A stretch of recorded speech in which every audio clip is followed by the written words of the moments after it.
దేవుడు నాకిచ్చిన గొప్ప వరం. ట్రిగ్గర్ నొక్కాక మర్చిపోవటం. నిద్రబోయినప్పుడు నా కళ్ళలోకి చంపిన మొఖాలు రావు. మిగిలున్న శత్రువుల మొఖాలే వస్తాయి. పొరపాటును కూడా నా కళ్ళలోకి రావద్దు. ఎవరి కళ్ళలోకి? నా కళ్ళలోకి కాదు. ఒకవేళ వచ్చారా మారణకాండే, అది క్రియేట్ చేసేది ఎవరంటే లుగేర్. ఆ పేరు కొద్దిగా పలకడానికి, వినడానికి కొద్దిగా వెరైటీగా అనిపించవచ్చు. ఎందుకంటే అది మన ఇండియన్ పేరు కాదనమాట. ఆఫ్ఘనిస్తాన్ వాళ్ళకి చెందిన పేరు. ఈ సినిమాలో ఎన్టీఆర్ గారి క్యారెక్టర్ కూడా ఆఫ్ఘనిస్తాన్లోనే ఉంటుంది.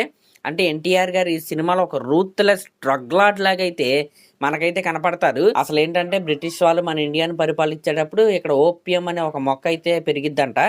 ఆ మొక్క నుండి హెరాయిన్ అనే ఒక డ్రగ్ని అయితే తయారు చేసి ప్రపంచ దేశాలకు అయితే అమ్మేవాళ్ళు. బాగా బిజినెస్ అయితే చేసేవాళ్ళు.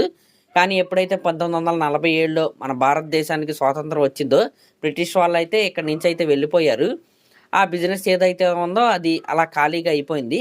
కానీ మరి బిజినెస్ అంత బాగా ఉన్న బిజినెస్ మీద ఎవరికన్నా పడకుండా ఉంటుందా? అలాగే కొంతమంది కళ్ళు అయితే అక్కడైతే పడ్డాయి. అది ఆ బిజినెస్ రెండుగా అయితే చీలిపోయింది. ఎందుకంటే ఈ ఓపియం అనే మొక్క 2 చోట్ల అయితే పెరుగుతుంది. ఒకటి ఆఫ్ఘనిస్తాన్లో, ఇంకోటి గోల్డెన్ ట్రయాంగిల్లో. ఈ విధంగా ఆఫ్ఘనిస్తాన్ వాళ్ళేమో ఆఫ్ఘన్ ట్రేడింగ్ కంపెనీ లాగా, గోల్డెన్ ట్రయాంగిల్ దగ్గర ఉన్న వాళ్ళేమో గోల్డెన్ ట్రేడింగ్ కంపెనీ లాగా ఇద్దరైతే ఫామ్ అయ్యారు. వీళ్ళందరూ కూడా విలన్సే అనమాట.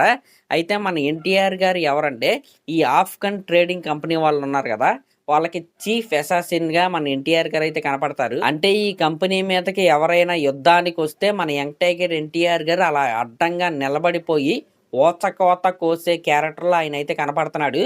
యాక్చువల్గా ఇది నెగిటివ్ రోలే. నెగిటివ్ రోల్లో ఆల్రెడీ ఎన్టీఆర్ గారిని టెంపర్ సినిమాలో అయితే చూసాం. మళ్ళీ ఈ సినిమాలో అయితే చూడబోతున్నాం. మరి ఏ రేంజ్లో యాక్టింగ్ చేసి ఉంటారో తెలియాలంటే సినిమా రిలీజ్ వరకు అయితే వెయిట్ చేయాల్సిందే. ఇంక ఎన్టీఆర్ గారు డైలాగ్ చూసుకున్న, ఆ డైలాగ్లో అర్థం చూసుకున్నా, నువ్వు నా కళ్ళలోకి వచ్చావా నువ్వు అవుట్ అంతే అన్నట్లుగా ఆయన అయితే ఒక మాస్ వార్నింగ్ అయితే ఇస్తున్నాడు. ఆయన లుక్స్ కూడా నాకు కొత్తగా ఉన్నాయి. ఓకే, లీన్గా ఉన్నాడు. ఆ బియర్డ్ వేసుకుని ఒక కొత్త ఎన్టీఆర్ని చూసిన ఫీలింగ్ అయితే నాకైతే వచ్చింది. బాగుంది. కొంతమందికి ఆడ్గా అనిపించవచ్చు, ఎందుకంటే ఆయన ఇప్పటివరకు మనం కొద్దిగా బల్కీగా అయితే చూసాం. అంటే మొన్న వచ్చిన దేవరా సినిమాలో ఒక డ్రాస్టిక్ చేంజ్ అనే చెప్తాను నేను ఇది. కానీ లుక్స్ అయితే పర్లేదు, బాగున్నాయి. ఇంకా ఓవరాల్గా ఈ గ్లిమ్స్ గురించి మాట్లాడుకుంటే కేజీఎఫ్ షేడ్స్ అయితే కొట్టొచ్చినట్టు అయితే కనపడుతున్నాయి. కేజీఎఫ్ సినిమాలో ఒక గోల్డ్ కంపెనీ అయితే ఉంటుంది. దాన్ని దక్కించుకోవడానికి అందరూ ట్రై చేస్తూ అయితే ఉంటారు. ఈ సినిమాలో ఈ డ్రగ్ మాఫియా అయితే ఉంది. దీంట్లో 2 గ్రూపులు ఉన్నాయని చాలా క్లియర్ కట్గా అయితే ప్రశాంత్ నీల్ గారు ఈ గ్లిమ్స్లో అయితే చెప్పేశారు. నేనేమనుకుంటున్నానంటే మన ఎన్టీఆర్ గారు వీళ్ళందరినీ తొక్కేసి ఆ డ్రగ్స్ సామ్రాజ్యాన్ని మొత్తాన్ని కూడా డ్రాగన్ కమ్మేసినట్టు అలా కమ్మేస్తాడేమో, మొత్తాన్ని తన ఆధీనంలోకి అయితే తీసుకుని లుగేర్ ఏళ్తాడేమో అన్నట్లుగా అయితే నాకైతే అనిపిస్తుంది. ఎందుకంటే ఆ షేడ్స్ అలాగే ఉన్నాయి. ఆ క్యారెక్టర్లో నెగిటివ్ షేడ్స్ ఉన్నాయి. ఇంకా నాకు ఎక్కడో కొడుతున్నాను, ఇందాక కూడా చెప్పారు లేదో నాకు గుర్తులేదు. డ్యూయల్ రోల్ ఏమైనా ఉందా? ఎందుకంటే ఈ డౌట్ ఎందుకు వచ్చిందంటే ఈ గ్లిమ్స్ లాస్ట్లో ఈ విలన్స్ అందరినీ పట్టుకోవడానికి ఒక హీరో అయితే వచ్చాడు కదా, అనిల్ కపూర్ గారు. ఆయన డ్రగ్స్ ఆఫీసర్ లాగైతే మనకైతే కనపడుతున్నారు. ఎగ్జాక్ట్ నేమ్ నేనైతే మర్చిపోయా, అందుకే డ్రగ్స్ ఆఫీసర్ అన్నాను.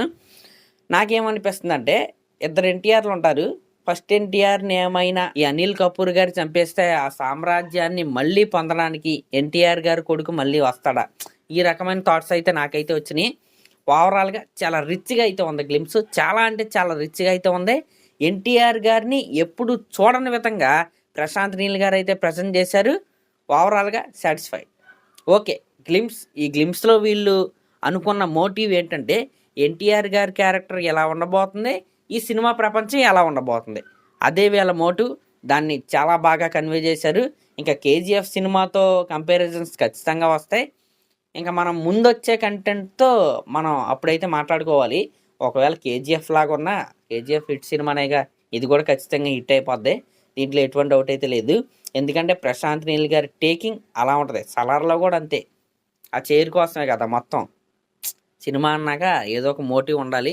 కాబట్టి కేజీఎఫ్లో ఆ గోల్డ్ కంపెనీ మోటివ్, సలార్లో ఆ రాజ్యం అదే కాన్సార్ మోటివ్, ఈ సినిమాలో ఈ డ్రగ్ కంపెనీ అనేది మోటివ్ అనమాట. మరి అదనమాట మ్యాటర్. మరి ఈ గ్లిమ్స్ మీకు ఎలా అనిపించిందో కామెంట్ చేయండి. అలాగే మన ఛానల్ కనుక ఫస్ట్ టైం చూస్తున్నట్టయితే ఖచ్చితంగా సబ్స్క్రైబ్ చేసుకోండి. Thank you.